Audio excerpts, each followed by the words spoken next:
يسابق المغرب الزمن لتحقيق الريادة في تزويد العالم بالهيدروجين الأخضر في خضم توجه نحو الطاقة النظيفة للحد من تغير المناخ، إذ يحتل المغرب المرتبة الرابعة ضمن قائمة الدول الرائدة حسب تصنيف الوكالة الدولية للطاقة المتجددة، فيما يتطلب إنتاج الهيدروجين القيام بتحليل كهربائي للماء باستخدام الطاقة المنتجة.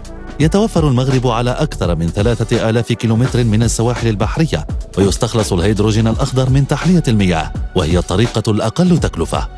وقد يغطي الهيدروجين الذي ينتجه المغرب حوالي 12% من استخدام الطاقة العالمي حسب توقعات تقرير للوكالة، إذ يستعد المغرب لإطلاق مشاريع نموذجية لإنتاج الهيدروجين بمقدار 1 ميجا وات، وإطلاق مشاريع أخرى متوسطة وكبرى. يتوقع أن يبدأ في أواخر سنة 2025 بسعة 100 ميجا وات على أمل الوصول إلى مقياس 1 جيجا وات في نهاية العشرية.